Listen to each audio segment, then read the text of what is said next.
Apakah gue toksik? Apakah pasangan gue toksik? Dan apakah hubungan yang selama ini gue jalanin tuh toxic relationship? Jujur, di kepala gue tuh pernah muncul pertanyaan-pertanyaan kayak gitu. Jadi, di episode kali ini gue pengen banget nih bahas soal toxic relationship. Dalam menjalin hubungan tuh gak mungkin akan selamanya baik-baik aja kan ya? Gak ada masalah. Secara menjalin hubungan tuh berarti nyatuin dua orang yang berbeda untuk bisa saling beriringan. Gak mudah, tapi gue pernah baca kalau manusia itu sebenarnya sadar dan tahu kalau dalam membangun suatu relationship itu gak selalu berjalan lancar. Lo pasti bakalan pernah ngerasain sakit atau semacamnya. Tapi manusia tetap akan cenderung buat ingin ngejalin hubungan karena ada kebutuhan afeksi yang perlu dia penuhin. Maksudnya, kita tuh butuh untuk ngerasain kenyamanan, aman, dan yang paling penting ya kasih sayang dari seseorang. Apalagi kalau dia tuh berhasil jadi partner yang mendukung hidup kita tuh jadi lebih baik. Tapi, gimana kalau semisal hubungan lo justru gak memenuhin kebutuhan lo itu? Lo justru merasa gak nyaman, atau bahkan lo ngerasain gak aman. Yang hidup lo bukannya jadi lebih baik, malah ngerasa capek dan lelah ngadapin pasangan lo sendiri. Yang semisal nih, dia udah mulai ngekang lo. Maksudnya, lo jadi gak punya space sendiri. Lo jadi sedikit waktu buat teman-teman lo. Lo jadi gak punya waktu buat ngelakuin hobi-hobi lo. Pokoknya lo jadi gak bebas. Karena dia nuntut lo buat ada untuk dia kapanpun. Dia banyak ngedikte hidup lo, ngelarang lo ini itu yang justru bikin lo gak nyaman. Minta untuk selalu diturutin dan cemburuan parah. Ini udah gak wajar sih menurut gue. Terus pasangan lo tiap ada problem, dia gak pengen jadi pihak yang salah meskipun udah jelas-jelas itu tuh salah dia. Sampai pada akhirnya lo yang merasa bersalah, lo yang harus tanggung jawab, dan lo yang minta maaf. Terus, tiap kalian bertengkar, dia sering ngancam lo. Apalagi lo mutusin buat pisah nih misalnya, dia bakalan ngancem lo macem-macem.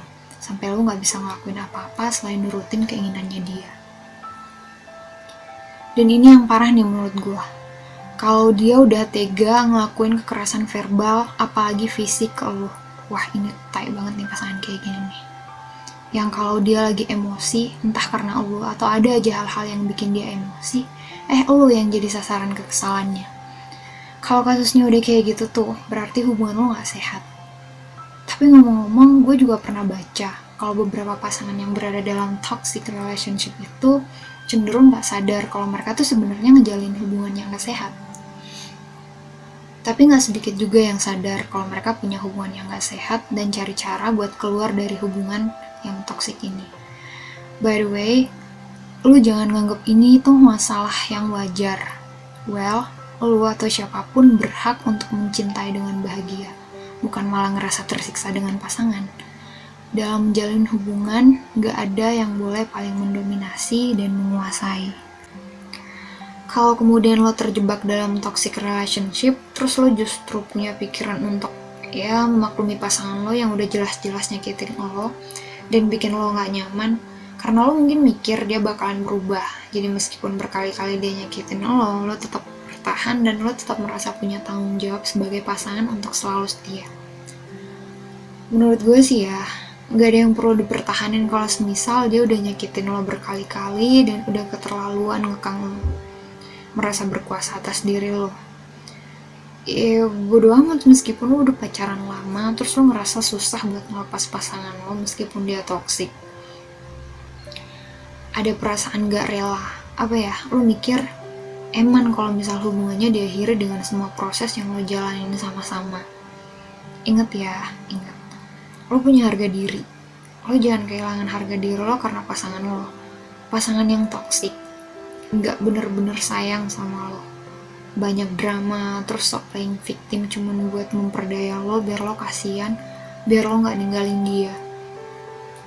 Jangan pernah berharap dia bakalan berubah kalau udah berkali-kali kesalahan itu tuh dilakuin. Lo gak punya tanggung jawab apapun untuk mengubah dia, jadi lo mending putusin dan mulai hidup lo yang baru. Jadi silakan nilai diri lo dan pasangan lo. Apakah hubungan yang kalian jalani itu hubungan yang sehat atau malah selama ini hubungan yang lo jalani itu tuh toksik. Entah dari lo ataupun pasangan lo. Jadi sekali lagi ingat, lo berhak buat milih pasangan yang baik buat lo. Karena lo berhak mencintai dan dicintai dengan bahagia.